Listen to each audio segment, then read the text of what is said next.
Picha za CCTV ambazo runinga Citizen imezipata zinaonyesha jinsi wanafunzi waliohusika na kuteketeza bweni katika shule ya wasichana ya utumishi huko Gilgil walivyotekeleza uhalifu huo usiku wa Alhamis.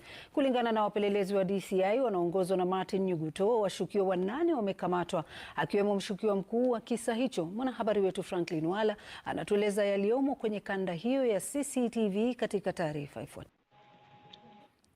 Ni picha hizi za CCTV katika shule ya upili ya utumishi huko Gilgil zinazochunguzwa na polisi na ambazo zimesababisha wanafunzi 8 wa shule hiyo kukamatwa kwa madai ya kuteketeza bweni la shule na kusababisha vifo vya wanafunzi wenzao 16.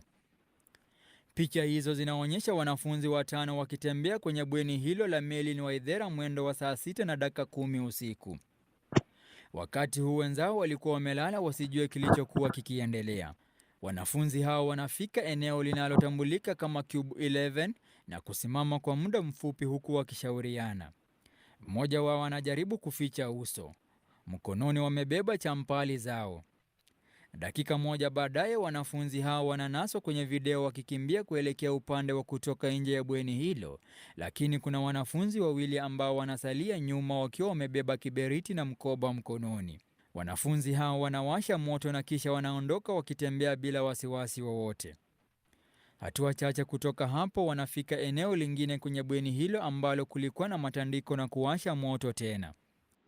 Baada ya kuhakikisha moto huo umeshika, washukiwa wanatembea na kutoka kwenye bweni hilo huku wakiwacha moto ukiendelea kusambaa huku wenzao wakiwa wamelala.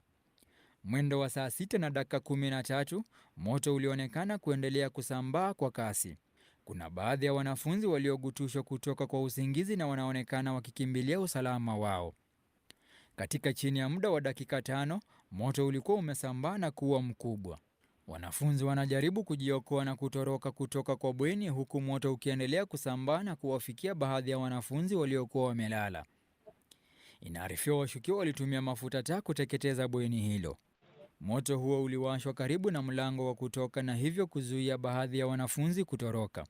Moto ulivyoendelea kusambaa, kuna wanafunzi waliokwama na kukosa namna ya kutoroka baada ya kupata mlango wa dharura umefungwa.